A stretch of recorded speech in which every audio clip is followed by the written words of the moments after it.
Pai do Senhor, meus irmãos, tudo bem com vocês? Hoje nós vamos estar fazendo a aula online da lição de número 10 da revista Betel. E o tema da nossa lição é a família e a igreja. É uma lição que puxa nossas orelhas, né? Faz uma reflexão, mas que vai ser bênção para nossas vidas. Amém?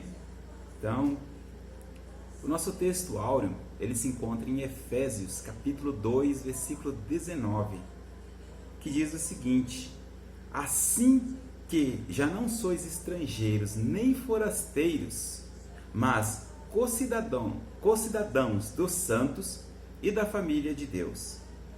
A nossa verdade aplicada, ela diz: a família e a igreja são instituições divinas, estabelecidas de acordo com o plano divino para a glória de Deus.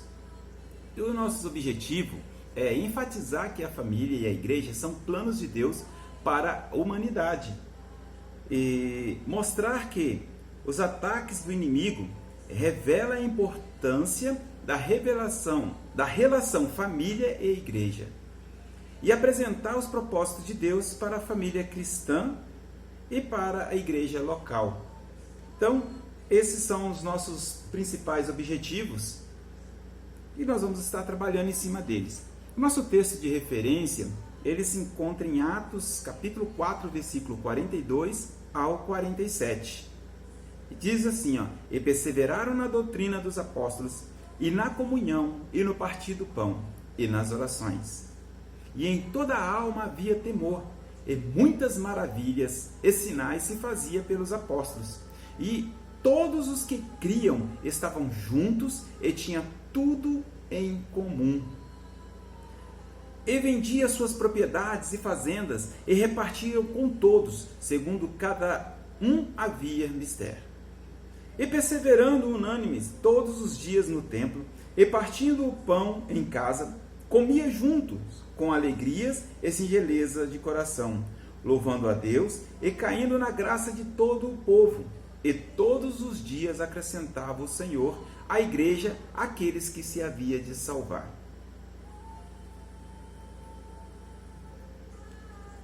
A introdução diz assim: nesta lição refletiremos sobre a íntima relação entre família e igreja, considerando que ambas são criações de Deus e fazem parte do plano divino de redenção da humanidade. Portanto, ambas têm sido alvo de ataque do inimigo.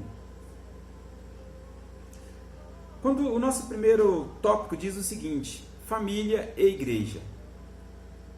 Quando nós citamos esses dois nomes, família e igreja, e nós meditamos que quando Deus ele foi criar primeiramente o homem, o que ele fez? Ele simplesmente criou o homem e jogou lá na terra? Fala, não, se vira aí. Não. Nós vemos o carinho de Deus.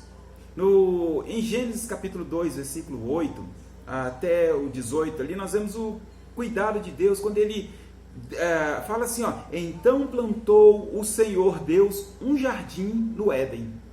Então aqui você já vê, quando fala plantou, simplesmente está dizendo, alguém foi lá e preparou a terra, plantou a árvore, teve que fazer todo aquele cuidado para que fizesse uma plantação. Então não jogou. Então Deus ele teve um carinho muito grande e preparou. Depois que ele preparou ali esse jardim no Éden, aí foi onde que ele colocou o homem, depois criou a mulher e deu uma ordem: deixará, pois, o homem o seu pai e a sua mãe e unir-se-á a sua mulher.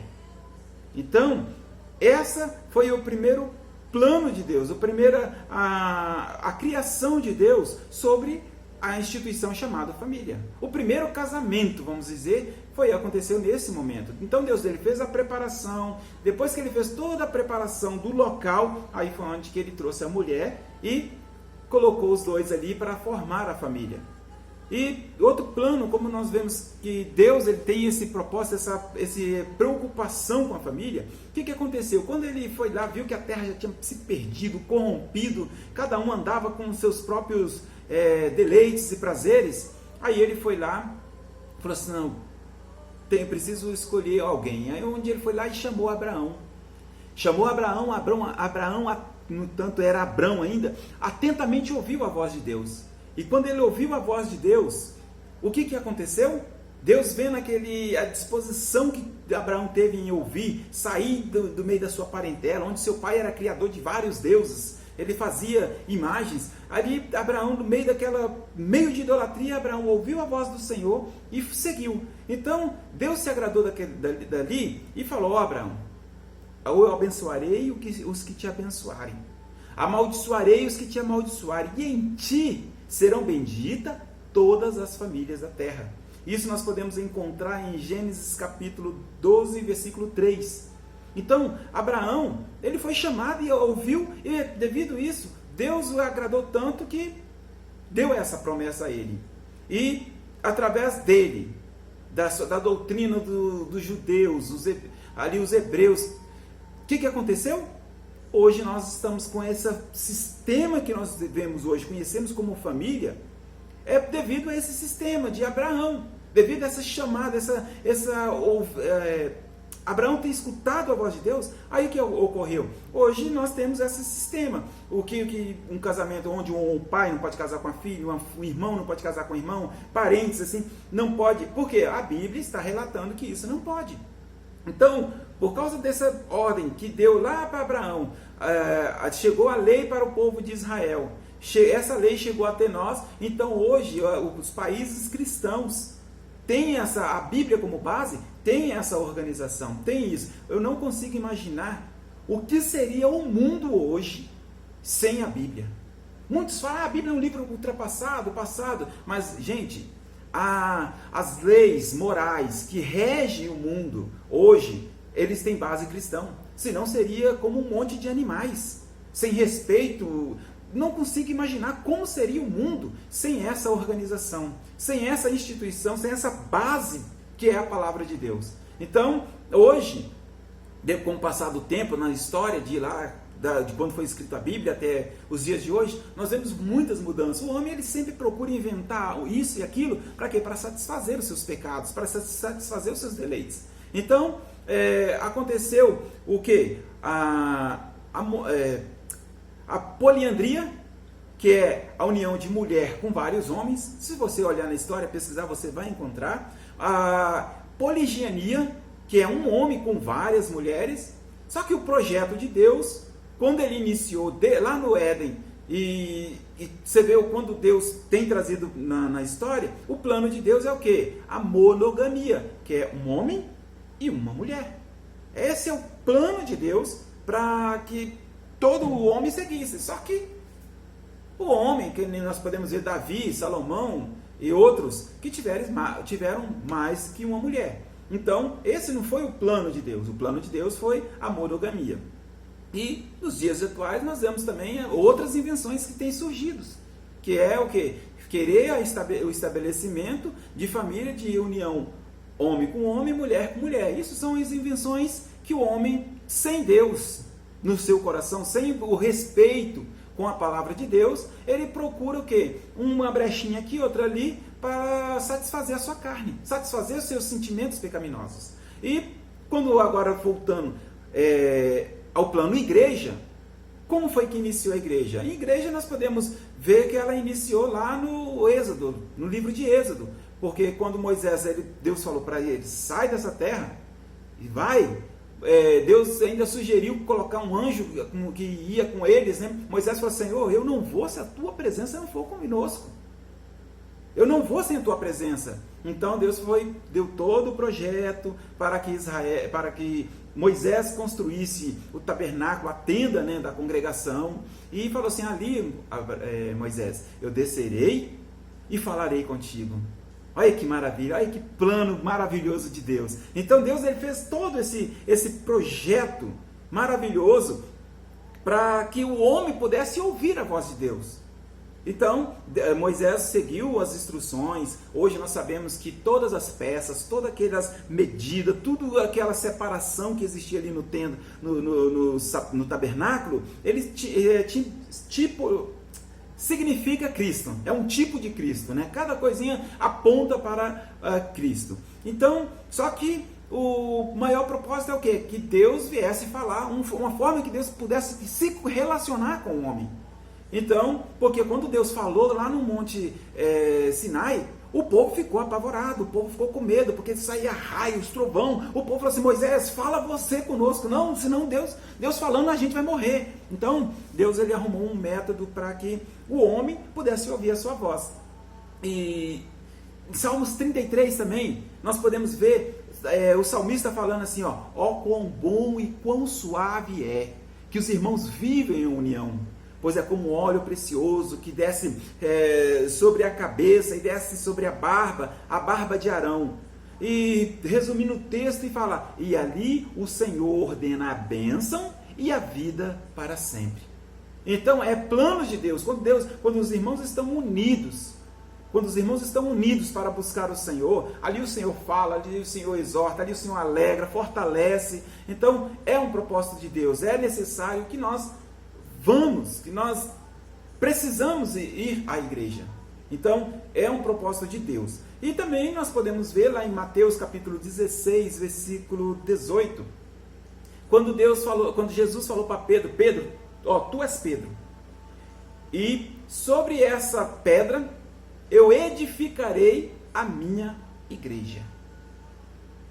Então é plano de Deus. E ele fala assim: e a porta do inferno não prevalecerão sobre ela, ou contra ela. Então é propósito de Deus, é plano de Deus. Para você que fala: não vou mais na igreja, eu vou servir a Deus em casa mesmo, você está partindo para um princípio que não é vontade de Deus, não é plano, propósito de Deus que você fique em casa, porque lá você acaba tendo a frieza espiritual, você acaba entrando na morte espiritual e vai acabar afastando do Senhor, e não somente da igreja.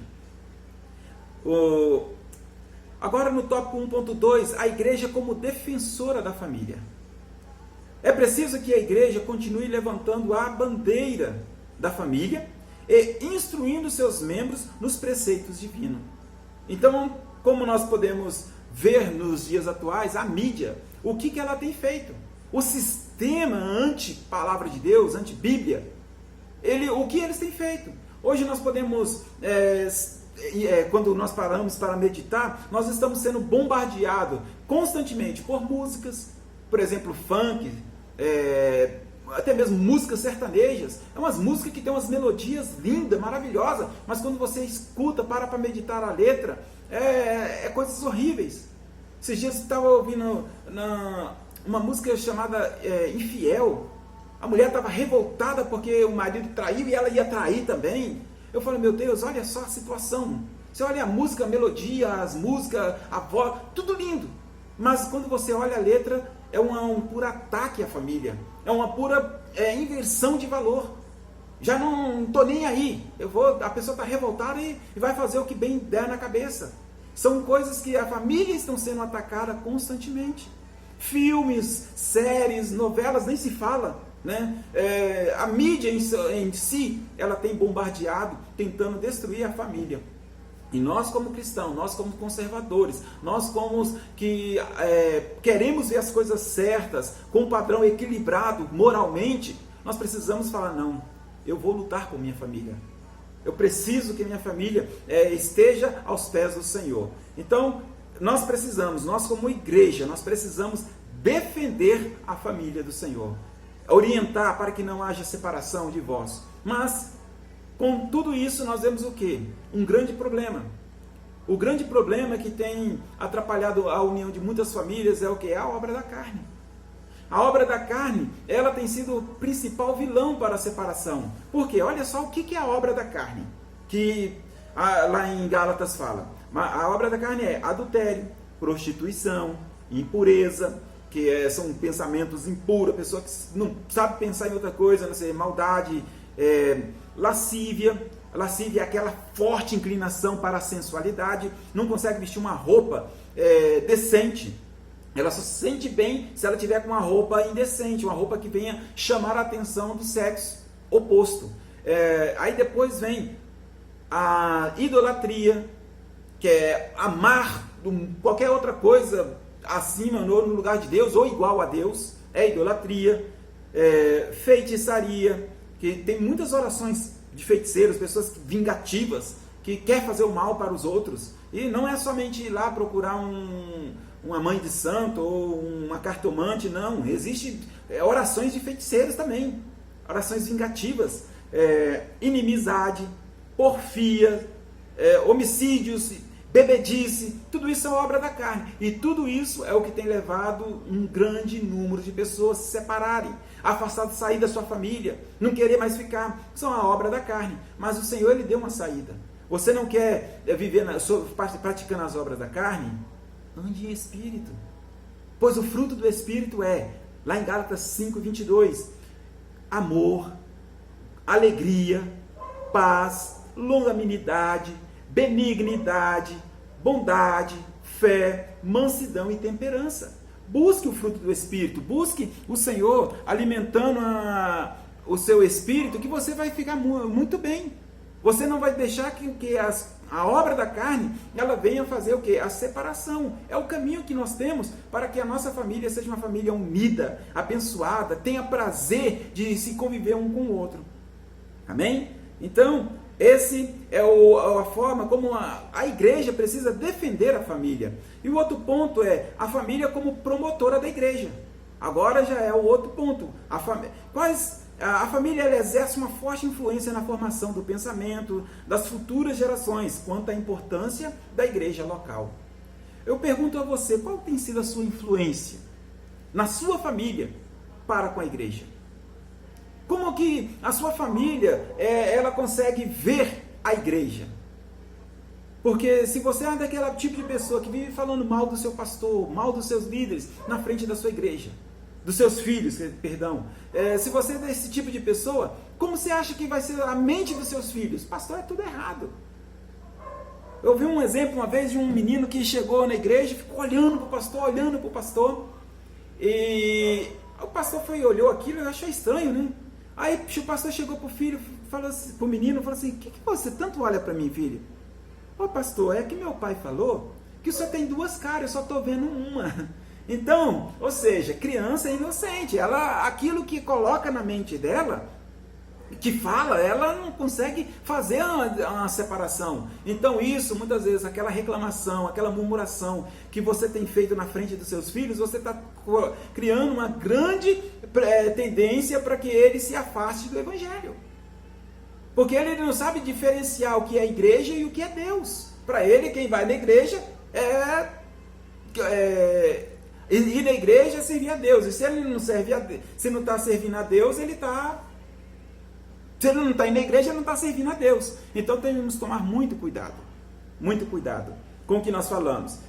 Reclamar do culto, a pessoa não vai para o culto, começa a reclamar de A, de B, do louvor, disso, daquilo. Então nós devemos tomar muito cuidado com o que nós falamos na frente dos nossos filhos, porque a nossa influência, ela é poderosíssima na vida de nossos filhos. Então nós precisamos promover os nossos filhos ir para a casa do Senhor, promover a educação dos nossos filhos, a orientação que nossos filhos venham adorar ao Senhor. Então, pai, você é responsável por isso, né? Agora, um inimigo ele vem tentando desestruturar a família e a igreja, de tudo quanto é tipo de forma, por meio de perseguição, de heresia, divisões, por meio de apostasias e conflitos. Então, tudo quanto é tipo de forma de ataque, eles têm tentado fazer para que a família e a igreja perde essa estrutura. Pega as coisas erradas, fica jogando para o alto, porque lá dentro da igreja são locais que não tem pessoa santa. Santo só foi um, Jesus Cristo. Perfeito, justo, amoroso. E mesmo assim, nós podemos encontrar pessoas que procurou matar, procurou criticar. Agora imagina nós, pastores, obreiros, igreja do Senhor, que somos falhos. Vai encontrar defeito. Mas ao invés de você criticar, ore. Interceda, clame ao Senhor pela vida dos seus líderes, para que Deus dê orientação, se for o caso, se for preciso, porque todos somos falhos. mas todos nós estamos ali buscando o Senhor, buscando a presença do Senhor, procurando trabalhar pela obra do Senhor para que outras almas se cheguem ao Senhor. Então, esse é o conselho que eu dou a você. Faça culto doméstico. Instrua os seus filhos, a sua família a chegar ao Senhor. Quantos cultos domésticos você tem feito na sua casa? Quando que foi a última vez que você fez? Então, procure ter esse hábito de falar a palavra de Deus para a sua família. Outro ponto é a família e a igreja em Corinto. Não é possível separar a família cristã da igreja. Ambas devem estar envolvidas no cuidado mútuo conforme o plano divino. Nós podemos observar que Paulo estava preso. Paulo estava ali preso e chegou a carta de um dos membros, que não me lembro agora o nome, que mandou a carta para Paulo falando a situação que estava a igreja de Corinto. Quando Paulo lê aquela carta, Paulo ficou tremendamente entristecido e enfurecido, porque ele ouviu coisas assim da igreja de Corinto que ele ficou apavorado. Filho tendo relação com a madrasta, e a igreja não fazia nada. Ele ficou, indignado com isso. Outra situação foi na hora que na reunião da Santa Ceia, uns reuniam para que tinha bastante, comia, farreavam, né? Fazia sua ceia em abundância, e aqueles que não tinham nada ficavam lá de cantinho. Paulo ficou indignado com isso também. Então foi várias situações que já acontecia lá na igreja de Corinto. E Paulo desceu a lenha ali na carta de Coríntios falando para eles: vocês precisam melhorar. Eu não louvarei vocês por isso. Vocês precisam melhorar. Então, a igreja, quando a família é uma família problemática, a igreja também vai ser problemática. E vice-versa. Então, a igreja e a família, elas precisam estar alinhadas, ajustadas dentro da palavra de Deus. Quando ela está alinhada, ajustada dentro da palavra de Deus, irmãos, a igreja só tende a crescer, a multiplicar. As pessoas têm um prazer de chegar naquela igreja, ter uma boa recepção. Como tem sido a recepção com aqueles que chegam? Então nós precisamos ter esse cuidado referente à recepção, ao cuidado, à harmonia dentro da igreja. Cada família, uma igreja. Uma família, tanto uma extensão da igreja, como uma igreja é uma extensão da família. Então, o que acontece? Através da família, nós podemos ver através da igreja, nós temos visto muitas famílias, elas não têm sido destruídas. São divórcios cancelados. Pessoas que saem do alcoolismo, do tabagismo, saem do mundo de crime, mentiras, homossexualismo, abusos infantil, N coisas que a natureza da carne tem levado o homem a pecar. A igreja tem sido um grande responsável para trazer essas pessoas para o Senhor. Então, é uma extensão. E se a família é uma família problemática, ela vai trazer também um problema para a igreja. E nós, que cristãos, precisamos estar preparados para ajudar essas pessoas a se endireitar, a conhecer a palavra de Deus. Uma coisa que nós podemos ver, que a igreja passada, ela começou onde? Nas casas. Nós vemos vários textos bíblicos que mostram que a igreja começou na casa. Tanto a descida do Espírito Santo, como o primeiro milagre de Jesus foi em casa. Nas reuniões que aconteciam, também teve o cenáculo. O cenáculo era um local alto, como se fosse um sobrado, em cima desse, falando para a nossa língua, e em cima desse sobrado, desse local amplo, como se fosse uma salona de festa, ali havia as reuniões. Então, são vários pontos que nós podemos ver que havia uma união entre o povo, havia um desejo de estar um próximo do outro, e ali eles estavam sempre reunidos, tanto no partir do pão, como nas orações, sempre buscando ao Senhor, e um ia fortalecendo o outro. E no tópico 3, um dos propósitos de Deus é que a família seja um instrumento de formação cristã para todas as gerações. Então, uma coisa que você precisa estar bem claro na sua mente: você, estando dentro da igreja, Você servindo ao Senhor, você está cumprindo o propósito de Deus. Você está sendo um instrumento para a formação da família cristã. Uma pessoa que está longe da igreja, sair da presença do Senhor, ou seja, vou servir a Deus em casa, é como se fosse uma brasa que está saindo do meio da fogueira. A tendência dela é o quê? É apagar. É apagar. Então ela vai morrer espiritualmente. É muito difícil você estar dentro da sua casa e falar, não, vou servir aqui. A tendência de você morrer espiritualmente é muito grande. Porque você não vai estar lutando sozinho. E contra as obras espirituais da maldade, não é brincadeira. É muito sério. Você precisa muitas vezes da igreja estar intercedendo por você. A união, ela faz, como diz o ditado, ela faz a força. E é literalmente isso. Quando você está unido com um irmão, um ora por você, outro ora, e ali você consegue força, você ora por outro. Isso faz o fortalecimento espiritual. Por isso é necessário você ter essa comunhão, estar dentro da igreja. E outra coisa, você é a média das 5 pessoas que você mais convive. Se você está junto com pessoas espirituais, pessoas que buscam o Senhor, você vai estar sendo a média. Mas se você está frio, só reclama, você também vai ser aquilo, a média daquilo. Então tomamos cuidado, vamos estar indo, buscando o Senhor na igreja, vamos estar trabalhando para o Senhor, colocar a nossa família, envolver a nossa família na obra do Senhor. O tópico 3.1, a família comprometida com a palavra de Deus. Hoje no Brasil desfrutamos de abundantes oportunidades para que a família seja alimentada e fortalecida pela palavra de Deus. É culto de ensino, é escola bíblica dominical, é encontro para os jovens, para os adolescentes. Então, há uma abundância de oportunidades para que a sua família esteja envolvida na casa do Senhor, envolvida na palavra do Senhor, sempre ali aprendendo sobre a palavra de Deus. Nós podemos ver uma certa vez quando Israel tinha sido destruído, Neemias estava ali na Síria, e ele veio para Israel e começou a reconstruir os portões, os muros que estavam destruídos.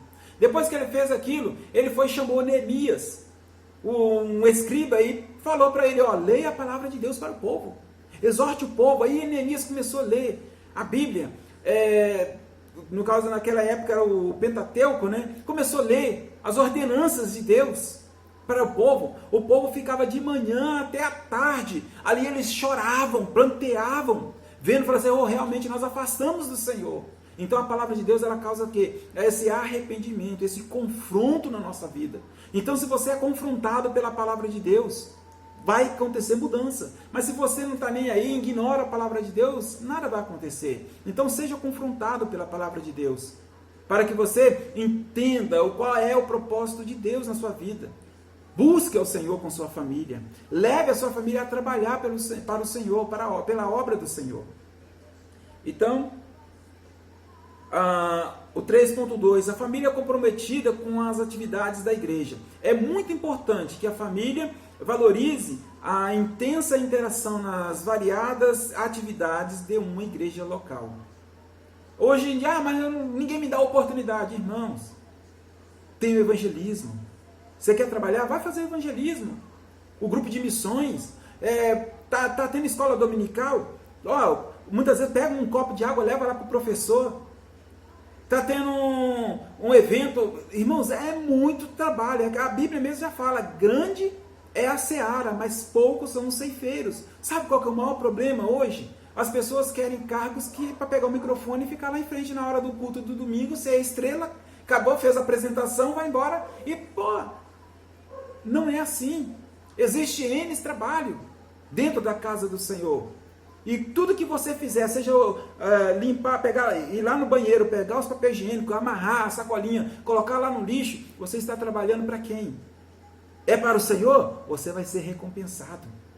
Você está lá na porta, recebendo os irmãos, sendo visitante, fez uma boa recepção, a pessoa agradou daquele lugar, ouviu a palavra de Deus, foi abençoada, você vai ter o seu galardão. Tudo que nós fazemos para a obra do Senhor, quando você faz para o Senhor vai te recompensar. Mas se você faz esperando o pastor olhar, o seu líder olhar, dar um tapinha nas suas costas, você está no caminho errado. Então trabalhe para o Senhor, porque o Senhor que está em oculto, Ele vê o que você faz em oculto e te recompensa. Trabalhe para o Senhor, tenha o prazer de fazer a obra do Senhor, porque você vai ver como Deus vai abençoar a sua vida. Faça com amor, trabalhe para o Senhor. É uma forma de você ser galardoado, abençoado pelo Senhor. Amém?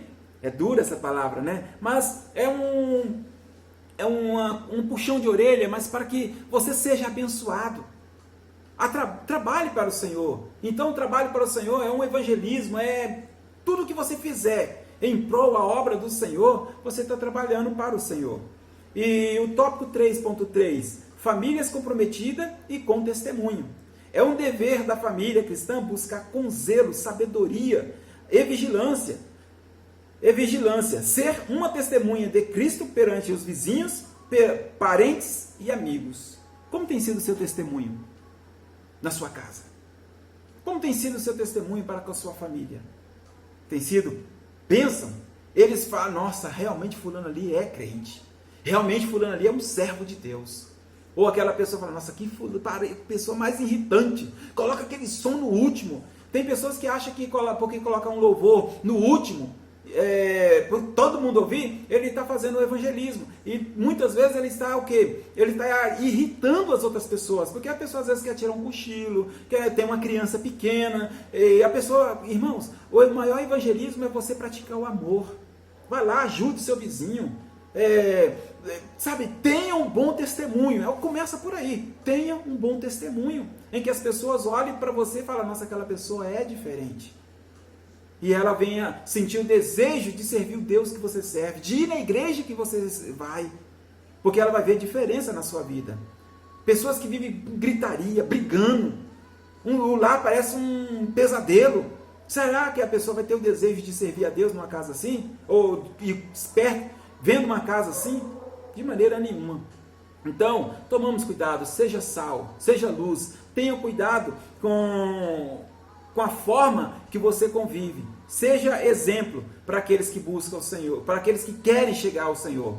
E a conclusão da nossa lição é que a família cristã e cada igreja local seja despertada pela poderosa ação do Espírito Santo e a palavra de Deus, para a necessidade de estreitarem a interação entre si, visando a edificação e o fortalecimento, o enfrentamento dos desafios e cumprimento da missão entregue por Jesus Cristo para a glória de Deus. Pois Jesus falou que aquele que quiser vir após mim, negue-se a si mesmo, toma cada dia a sua cruz e siga-me.